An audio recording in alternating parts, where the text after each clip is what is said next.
2 കൊല്ലം മുമ്പ് ഇതേ ദിവസം ജൂലൈ 30-31 ഇടയ്ക്കുള്ള രാത്രിയിൽ ചൂരൽമലയും മുണ്ടക്കയും.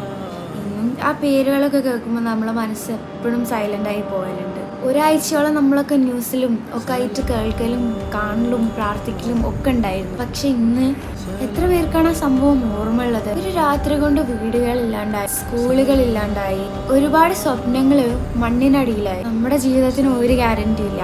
ഇന്ന് നമ്മൾ കിടന്നുറങ്ങി നാളെ നമ്മൾ എണീക്കുന്ന ആർക്കാ ഉറപ്പുള്ളത്? അവിടെ ഉണ്ടായിരുന്നവർ നമ്മളെപ്പോലെ ഇന്നിറങ്ങി നാളെ എണീക്കുന്ന ഉറപ്പുണ്ടായിരുന്നവരല്ലായിരുന്നു. നമ്മളെപ്പോലെ തന്നെ സ്കൂളിൽ പോകാൻ, കുടുംബത്തോടൊപ്പം ജീവിക്കാനും നല്ലൊരു ഫ്യൂച്ചർ ആഗ്രഹിച്ചവരും ആയിരുന്നില്ലേ അവരും? നമ്മളെപ്പോഴും ഓർക്കേണ്ട ഒരു കാര്യമുണ്ട്, മനുഷ്യന്റെ ജീവിതം ഭയങ്കര ചെറുതാണ്. ചുറ്റും നമ്മൾ ചെറിയ ചെറിയ കാര്യങ്ങൾക്ക് തല്ലുണ്ടാക്കുകയും വാശി കാണിക്കുകയും ഈഗോ കാരണം മിണ്ടാതിരിക്കുകയൊക്കെ ചെയ്യലുണ്ട്. സമയം ഇങ്ങനെയുള്ള കഥകളാണ് നമ്മളെ ഓർമ്മിപ്പിക്കുക. ഒരു രാത്രി മതിയടോ ജീവിതം മൊത്തത്തിൽ മാറി മറിയാൻ. ചൂരൽമലയും മുണ്ടക്കയും ഒരു വാർത്ത മാത്രമല്ല, ജീവിതം എത്ര വിലപ്പെട്ടതാണെന്ന് നമ്മളെ ഓർമ്മിപ്പിച്ച ഒരു കാര്യം കൂടി. ഈ വീഡിയോ റീച്ചിനോ വ്യൂസിനോ വേണ്ടിയിട്ടുള്ളതല്ല. 2 വർഷം കഴിഞ്ഞാലും അവരെ മറക്കാതിരിക്കാൻ വേണ്ടി, ഒരിക്കൽ കൂടി അവരെ ഓർക്കാൻ വേണ്ടി മാത്രം ചൂരൽമലയിലും മുണ്ടക്കയിലും ജീവൻ നഷ്ടപ്പെട്ട എല്ലാവരെയും നമ്മുടെ പ്രാർത്ഥനയിൽ ഉൾപ്പെടുത്താം.